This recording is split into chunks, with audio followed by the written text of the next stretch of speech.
Hi dear friends, welcome to our channel The Kids Edu Zone.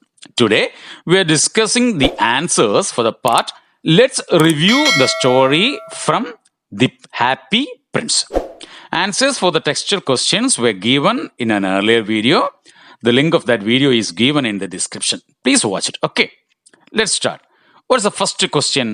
Yes, the Swallow's friends had gone away to Egypt to save themselves from the approaching winter. Why do you think the swallow alone was left behind?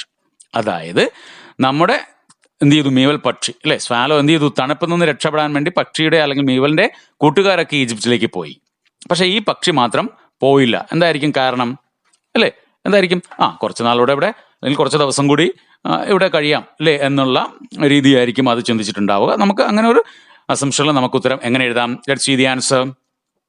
Okay, it wasn't winter yet. The swallow knew that it would take a long time to return to the city once he had gone to Egypt. So the swallow might have decided to stay in the city for a few days. അതായത് it wasn't winter yet, എന്ത് ചെയ്തില്ല, കൊടും ശൈത്യമായിട്ടില്ല. അതുമാത്രമല്ല, സ്വാലോയ്ക്ക് അറിയാം എന്താണ്, ഈജിപ്തിലേക്ക് പോയി കഴിഞ്ഞാൽ പിന്നെ എന്ത് ചെയ്യും, കുറേ നാളുകൾക്ക് ശേഷം മാത്രമേ ഇവിടേക്ക് തിരിച്ചു വരാൻ. കാലാവസ്ഥ അനുസരിച്ച് മൈഗ്രേറ്ററി ബേർഡ്സ് ആണ് അല്ലേ, നമ്മൾ ദേശാടന പക്ഷികൾ എന്ന് പറയുന്ന തരത്തിലുള്ളത്. അപ്പോൾ അവിടെ നിന്ന് മടങ്ങിയെത്താൻ കുറച്ച് നാളെടുക്കും. അപ്പോൾ അതെന്ത് ചെയ്തിട്ടുണ്ടാവും, കുറച്ച് നാൾ കൂടി, കുറച്ച് ദിവസങ്ങൾ കൂടി ഇവിടെ എന്ത് ചെയ്യാം, ഈ പട്ടണത്തിൽ തന്നെ തങ്ങാം. താൻ ഇത്രയും കാലം അല്ലെ എന്ത് ചെയ്ത തങ്ങിയ പട്ടണത്തിൽ കുറച്ച് ദിവസം കൂടി തങ്ങാം എന്ന് കരുതിയിട്ടുണ്ടാകും. അതുകൊണ്ടായിരിക്കാം എന്ത് ചെയ്ത് പക്ഷി പോകാത്തത്. നിങ്ങൾക്ക് മറ്റെന്തെങ്കിലും റീസൺ ചിന്തിച്ചെഴുതാൻ പറ്റും, അത് നിങ്ങൾ ചിന്തിച്ചെഴുതുക. Okay, what's the next question? Sorrow was not allowed to enter the palace. What picture do you get about the palace of the prince from these words? അതായത് തന്റെ രാജകുമാരൻ പറയുകയാണ്, എന്ത് ചെയ്തിരുന്നില്ല, sorrow was not allowed to enter the palace അല്ലേ, തന്റെ രാജകൊട്ടാരത്തിലേക്ക് ദുഃഖത്തെ എന്തിന് പ്രവേശനമില്ലായിരുന്നു. അപ്പൊ ആ രാജകുമാരനെ പറ്റി, ആ രാജകൊട്ടാരത്തെ പറ്റി നിങ്ങൾക്ക് എന്ത് ചിത്രമാണ് ലഭിക്കുന്നത് അല്ലേ? എന്നുവെച്ചാൽ അത്രയും സന്തോഷത്തോടെ അല്ലെങ്കിൽ അത്രയും നമ്മുടെ രാജകൊട്ടാരം എന്ന് പറയുമ്പോൾ സ്വാഭാവികമായിട്ടും ആഡംബരവും അല്ലേ, അത് എന്ത് ചെയ്യുന്നു, സന്തോഷവും എല്ലാ വിഭവങ്ങളും ഒക്കെ ഉള്ള, എല്ലാ സന്തോഷങ്ങളും ഉള്ള ഒരിടമായിട്ടാണ് നമുക്ക് അറിയാൻ പറ്റുന്നത്. ഓക്കെ, അപ്പൊ നമുക്ക് എങ്ങനെ ഉത്തരം എഴുതാം? Let's see. The prince lived in a palace where no sorrow was allowed to enter. He had everything he wanted. He lived in happiness with all types of pleasures and luxuries.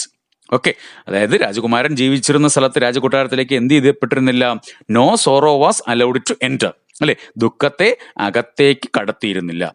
He had everything he wanted, അല്ലേ രാജകുമാരൻ എന്തൊക്കെ ആവശ്യപ്പെടുമോ അതെല്ലാം ലഭിക്കുമായിരുന്നു.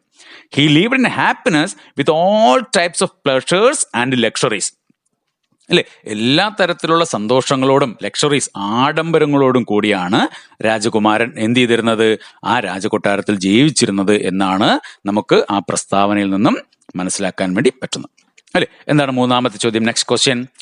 V swallows fly far too well for that. What did the swallow mean by this words? അതായത് മീവൽ പക്ഷി പറയുന്നുണ്ടല്ലേ, ആ കുട്ടിയെ സഹായിക്കാൻ പറയുമ്പോൾ പ്രതിമയോട് പറയുന്ന, ഹാപ്പി പ്രിൻസിനോട് പറയണം, എനിക്ക് കുട്ടികളെ ഇഷ്ടമല്ല, കാരണം എന്താണ്, അവന്മാരെന്നെ കല്ലെടുത്തെറിയും അല്ലേ. അപ്പൊ ആ ഭാഗം ഓർമ്മയുണ്ടല്ലോ, കല്ലെടുത്തെറിഞ്ഞാൽ കൊള്ളത്തില്ല, അത് വേറൊരു കാര്യം, നമ്മൾ എന്ത് ചെയ്യും, അതിനെ വെട്ടിച്ച് പറന്നു പോകും എന്ന് പറയുന്നുണ്ട്. അപ്പോൾ മീവൽ പക്ഷി ഇങ്ങനെ പറയുന്നതിൽ നിന്നും we swallows fly far too well for that എന്ന് പറയുന്നതിലൂടെ മീവൽ പക്ഷി എന്താണ് അർത്ഥമാക്കുന്നത്, തങ്ങളെ കല്ലെറിഞ്ഞ് കൊള്ളിക്കാൻ പറ്റത്തില്ല എന്നാണ്. Okay, let's see the answer. There were rude boys who always threw stones at the swallow, but they could not hit it. Here, the swallow meant that he could fly away so fast that the boys could not hit him. അല്ലേ, എന്ത് ചെയ്യുമായിരുന്നു, കുട്ടികൾ അല്ലേ റൂഡായിട്ടുള്ള, വളരെ എന്ത് ചെയ്തു, വികൃതികളായ കുട്ടികൾ ഉണ്ടായിരുന്നു, കല്ലെടുത്തെറിയുമായിരുന്നു. പക്ഷെ എന്ത് ചെയ്യില്ല, പക്ഷിയുടെ പുറത്ത്, മീവൽ പക്ഷിയുടെ പുറത്ത് കൊള്ളിക്കാൻ പറ്റുമായിരുന്നോ? ഇല്ല. എന്താ കാരണം? അത് എന്താ പക്ഷി അർത്ഥമാക്കുന്നത്? That he could fly away so fast. അങ്ങനെ കല്ലെടുത്തെറിയുമ്പോൾ അതിനെ വെട്ടിച്ച് വളരെ വേഗത്തിൽ തങ്ങൾക്ക് പറക്കുവാൻ, അല്ലെങ്കിൽ തനിക്ക് പറക്കുവാൻ കഴിയുമായിരുന്നു എന്നാണ് പക്ഷി എന്ത് ചെയ്തിരിക്കുന്നത് ഇവിടെ ഈ ഇങ്ങനെ പറയുന്നതിലൂടെ അർത്ഥമാക്കിയിരിക്കുന്നത്. ഓക്കെ, അടുത്ത ചോദ്യം എന്താണ്? In the beginning of the story the swallow was not ready to stay with the prince. What change do you notice in swallow's character as the story progresses? Pick out sentences to support your answer. അതായത് കഥ ആദ്യ ഭാഗത്ത് ഈ കുട്ടികളെ സഹായിക്കാൻ പറയുമ്പോൾ തന്നെ പറയുന്നുണ്ട്, ഞാൻ സഹായിക്കില്ല, എനിക്ക് കുട്ടികളെ ഇഷ്ടമല്ല, അല്ലെങ്കിലും എനിക്ക് ഈജിപ്തിൽ പോകണം എന്നൊക്കെ പറയുന്നുണ്ടല്ലേ. ആദ്യ ഭാഗത്ത് സഹായിക്കുവാൻ തയ്യാറായിരുന്നില്ല. എന്നാൽ പിന്നീട് നമ്മൾ കാണുന്നത് അവസാനം വരെയും മീവൽ പക്ഷി എന്ത് ചെയ്യുകയാണ്? ഹാപ്പി പ്രിൻസിന്റെ കൂടെ നിന്ന് ആ പട്ടണത്തിലുള്ളവരെയൊക്കെ സഹായിക്കുന്ന കാഴ്ചയാണ് നമ്മൾ കാണുന്നത് അല്ലേ. അപ്പോ ഇങ്ങനൊരു മാറ്റത്തിനുള്ള കാരണം എന്തായിരിക്കാം, അല്ലെങ്കിൽ ആ മാറ്റം എന്ത് മാറ്റമാണ് ഉണ്ടായത്, അങ്ങനെ മാറി എന്ന് നമുക്ക് എങ്ങനെ മനസ്സിലാക്കും? അതിന്റെ സെന്റൻസുകൾ, അത് സപ്പോർട്ട് ചെയ്യുന്ന വാക്യങ്ങൾ നമ്മൾ എടുത്ത് എഴുതാൻ വേണ്ടിയിട്ടാണ് പറയുന്നത്. ഓക്കെ, നമുക്ക് എങ്ങനെ എഴുതാം? Let's see the answer. In the beginning of the story the swallow was not willing to help and he was not ready to stay with the prince as he had to reach his friends. But later he could understand the emotions of the happy prince. Then the swallow was ready to stay with the prince and help the poor people in the city. അതായത് തുടക്കത്തിൽ എന്ത് ചെയ്തിരുന്നില്ല സോളോയ്ക്ക് അല്ലേ, ആ happy പ്രിൻസിനെ, നമ്മുടെ രാജകുമാരനെ സഹായിക്കുവാൻ തയ്യാറായിരുന്നില്ല. കാരണം എന്താണ്? As he had to reach his friends അല്ലെ ഇൻ ദി ഈജിപ്തിലേക്ക് പോയ തന്റെ സുഹൃത്തുക്കളോടൊപ്പം എന്ത് ചെയ്യണം? മീവൽ പക്ഷിക്കും എത്തണം. എന്നാൽ പിന്നീട് എന്താ സംഭവിക്കുന്നത്? But later he could understand the emotions of the happy Prince. എന്നാൽ പിന്നീട് നമ്മുടെ രാജകുമാരന്റെ ഇമോഷൻസ് എന്ത് ചെയ്യുകയാണ്? ഈ പക്ഷിക്ക് മനസ്സിലാവുകയാണ് അല്ലേ. അപ്പൊ അതുകൊണ്ട് അത് തീരുമാനിക്കുകയാണ് അല്ലേ, വിഷമങ്ങളൊക്കെ മനസ്സിലാക്കിയിട്ട് അത് തീരുമാനിക്കുകയാണ്. So it was ready to stay with the prince and help the poor people in the city. ആ പട്ടണത്തിലെ പാവപ്പെട്ടവരെ സഹായിക്കുവാൻ ആര് തയ്യാറാകുന്നു? നമ്മുടെ മീവൽ പക്ഷി തയ്യാറാകുന്നു. ഇനി നമ്മളോട് ആവശ്യപ്പെട്ടിരിക്കുന്നത് എന്താണ്? അതിനകത്ത് നിന്ന് എന്ത് ചെയ്യുന്ന സപ്പോർട്ട് ചെയ്യുന്ന, നമ്മുടെ ആൻസർ സപ്പോർട്ട് ചെയ്യുന്ന സെന്റൻസുകൾ പാഠഭാഗത്ത് നിന്ന് എടുക്കാൻ വേണ്ടിയിട്ടാണ് പറഞ്ഞിരിക്കുന്നത്. നമുക്ക് നോക്കാം കുറേ സെന്റൻസുകൾ. അതിനകത്ത് ആ കഥയുടെ പ്രോഗ്രസിനെ നമുക്ക് മനസ്സിലാക്കാൻ പറ്റുന്ന ഭാഗങ്ങൾ ഏതൊക്കെയാണ് നോക്കൂ. ആദ്യ ഭാഗത്തെ പറയുന്ന സെന്റൻസ് ഉണ്ട് അല്ലേ. I am waited for in Egypt said the swallow. My friends are flying up and down the night. Then next സ്റ്റേജിലുള്ള സെന്റൻസ് ഏതാണ്? It is very cold here he said, but I will stay with you for one night and be your messenger. Then the next sentence, I feel quite warm now though it is so cold. അല്ലെ, തനിക്ക് ആ ഒരു പ്രവൃത്തി ചെയ്ത സന്തോഷത്തെ വ്യക്തമാക്കുന്ന ഒരു sentence ആണ്. ആ മെസ്സഞ്ചറായിട്ട് പോയി ഹാപ്പി പ്രിൻസിനെ സഹായിക്കാൻ I feel quite warm now though it is so cold. തണുപ്പാണെങ്കിലും എനിക്കിപ്പോ എന്ത് ചെയ്തിരിക്കുന്നു? ചൂട് തോന്നുന്നുണ്ട്. നമ്മുടെ ഒരു ക്വസ്റ്റ്യനിൽ അത് പറഞ്ഞതുമാണ് അല്ലേ. Yes, next sentence, that is because you have done a good deed. അത് നമ്മുടെ പ്രതിമ തിരിച്ചു പറയുന്നതാണ് അല്ലേ.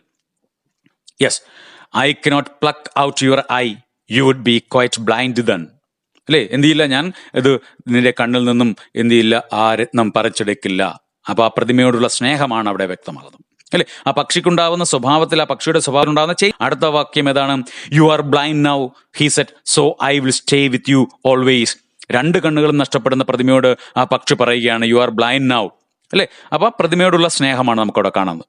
അതുപോലെ തന്നെ അവസാനം ആ സാക്രിഫൈസ് ചെയ്ത്, it is not to Egypt that I am going, ഞാൻ പോകുന്നു പക്ഷേ ഈജിപ്തിലേക്കല്ല പറഞ്ഞ് ആ പക്ഷി എന്ത് ചെയ്യുകയാണ്? മരിച്ചു വീഴുകയാണ്. അപ്പോൾ എന്താണ് നമ്മുടെ മനസ്സിലാക്കുന്നത്? The change in swallow's character അല്ലെ. What's the next question? Whose sacrifice is greater, the prince's or swallows? ആരുടെ ത്യാഗമാണ് കൂടുതൽ മഹത്തരമായത് അല്ലെ, ഗ്രേറ്റർ? രാജകുമാരന്റെ ആണോ മീവൽ പക്ഷിയുടെ ആണോ? നിങ്ങൾ എന്ത് തീരുമാനിക്കുന്നു അല്ലെ? രണ്ടുപേരുടെയും ത്യാഗം നമുക്കൊന്നാണെന്ന് പറയാമെങ്കിലും പ്രതിമ എന്ന് പറയുമ്പോൾ എന്തായാലും മീവൽ പക്ഷി സ്വന്തം ജീവനാണ് എന്ത് ചെയ്യുന്നത്? അവിടെ ത്യജിക്കുന്നു അല്ലെ. അപ്പൊ നമുക്ക് ആ തരത്തിൽ ഒരു ആൻസർ എഴുതാം. How can we write the answer? Let's see.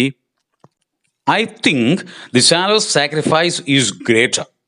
The swallow could enjoy all the happiness with his friends in Egypt. But here he sacrificed all these for helping the poor people in the city. ഓക്കെയാണ്. സോളോയ്ക്ക് വേണമെങ്കിൽ തന്റെ കൂട്ടുകാരോടൊപ്പം പോയി ആ ഈജിപ്തിലെത്തി അവരോടൊപ്പം കഴിഞ്ഞ എല്ലാ അല്ലെ ഒരു പക്ഷി എന്ന നിലയിലുള്ള എല്ലാ സന്തോഷവും പറന്ന് നടന്ന് ആസ്വദിക്കാമായിരുന്നു. പക്ഷെ ഇവിടെ എന്ത് ചെയ്തു? Here he sacrificed all these for helping the poor people in the city. ആ പട്ടണത്തിലെ പാവപ്പെട്ടവരെ സഹായിക്കാൻ വേണ്ടി എന്ത് ചെയ്യുകയാണ്? തന്റെ സന്തോഷം മുഴുവനും തന്റെ സുഹൃത്തുക്കളെയും ഒക്കെ ഉപേക്ഷിച്ച് അത് സാക്രിഫൈസ് ചെയ്യുകയാണ്. So I think the swallow sacrifice is greater അല്ലേ. അപ്പൊ മീവൽ പക്ഷിയുടെ എന്ത് തന്നെയാണ്? സാക്രിഫൈസ് തന്നെയാണ്, ത്യാഗം തന്നെയാണ് കൂടുതൽ നല്ലത് എന്ന് നമുക്ക് തോന്നുന്നു. Okay, so dear friends, that's all for now. The rest of the activities will be given in the next video. Till then, stay safe. Okay, thank you.